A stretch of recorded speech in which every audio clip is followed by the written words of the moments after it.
ગુજરાત સરકાર દ્વારા શસ્ત્ર પ્રોજેક્ટની શરૂઆત વડોદરા શહેર પોલીસ કમિશનર નરસિંહા કુમાર દ્વારા પાણીગેટ પોલીસ સ્ટેશન ખાતે પત્રકાર પરિષદ યોજી પ્રોજેક્ટની વિસ્તૃત માહિતી આપવામાં આવી।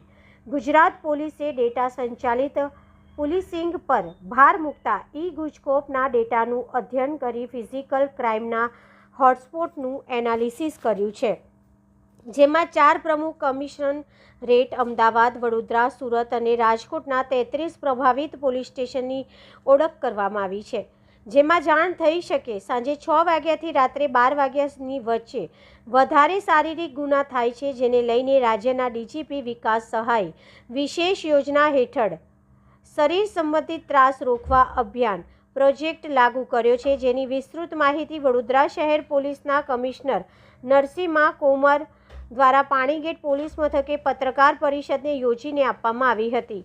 રાજ્યમાં બનતા વિવિધ ગુનાઓ તથા ગુનેગારની મોડસ ઓપરેટિંગ અંગે મુખ્યમંત્રી ભૂપેન્દ્ર પટેલના દિશા નિર્દેશ હેઠળ તેમજ ગૃહ રાજ્યમંત્રી હર્ષ સંઘવીના માર્ગદર્શન હેઠળ એનાલિસિસ કરી તેના પર અંકુશ લાવવા ગુજરાત પોલીસ દ્વારા સતત પ્રયત્ન કરવામાં આવે છે।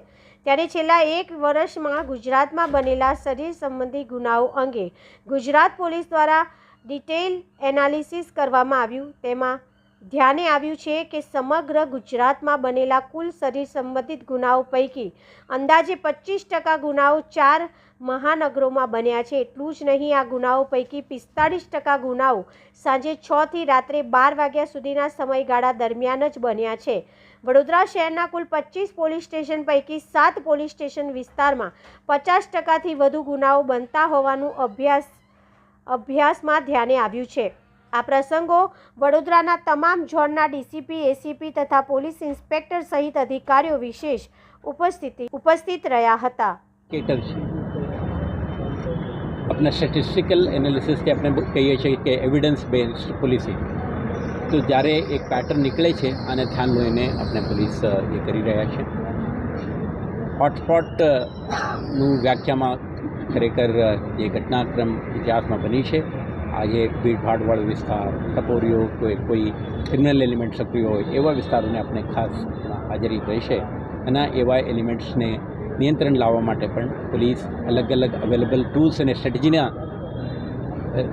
હેઠળ કામ કરશે અને મને વિશ્વાસ છે એ પોઝિટિવ આઉટકમ આવશે। સર, 7 પોલીસ સ્ટેશન કઈ રીતે ડેફિનેશન એમને આપવામાં આવી ગયા સમજાવી? હું શરૂઆતમાં જ કીધું કે સમગ્ર રાજ્યમાં બનતા ઓફેન્સીસમાં લગભગ 25% શરીર સંબંધી ગુનાઓ રાજ્યના 4 મહાનગરોમાં બનતા હોવાનું અને આ 4 મહાનગરોમાં જે 50% બનતા બનાવોમાં 50% કિસ્સાઓ આ પોલીસ સ્ટેશન આવા પોલીસ સ્ટેશનના જ્યુરિસ્ડિક્શનમાં બનતા હોવાનું આપણે સ્ટેટિસ્ટિકલ એનાલિસિસ કહે છે। આના હિસાબે આપણે એ કરી છે, પરંતુ વડોદરા સિટીમાં આ તો પ્રાથમિકતા રહે છે, પરંતુ સમગ્ર શહેરમાં પણ આપણા હાજરી, વિઝિબિલિટી, પ્રોએક્ટિવ એક્શન અને ઇમિડિયેટ રિસ્પોન્સ એન્ડ ઇન્ટરવેન્શન આ સ્ટ્રેટેજીથી આપણે સમગ્ર શહેરમાં કામ કરીશું। તો ગુનાખોરી નિયંત્રણ લાવવા માટેનો આ એક મહત્વાકાંક્ષી ઇનિશિયેટિવ છે। સર, આમ જોવા જઈએ તો Raopura police station, Kardibag police station આ પણ સંવેદનશીલ છે, એટલા માટે જ હું કીધું કે એન્ટાયર સિટીમાં પણ આપણા ફોકસ એન્ડ અટેન્શન અને રિસોર્સ ડિપ્લોયમેન્ટ રહેશે। એના પ્રયાસ અને પ્રાયોરિટી આખા શહેર પર છે, પરંતુ જે સ્ટેટિસ્ટિકલ ઇન્ફોર્મેશનના આધારે કેટલાક વિસ્તારને આપણે પ્રાથમિકતા અને અગ્રતા પણ આપેલું છે। સરપ્રાઇઝ એલિમેન્ટ માટે પણ ભારણ મૂકી છે, તમે જણાવ્યું? હા, આપણે દરેક અધિકારી કર્મચારી જ્યારે પોતપોતાના કાર્યક્ષેત્રમાં પેટ્રોલિંગનું આયોજન કરે, મોટરસાઇકલનું હોઈ શકે, ફૂટ પેટ્રોલિંગનું હોઈ શકે, જીપ પેટ્રોલ હોઈ શકે, પરંતુ ગઈકાલે પણ એ જ જગ્યા નીકળ્યા હતા અને આજે પણ તે જ જગ્યા નીકળે એવું ન બને।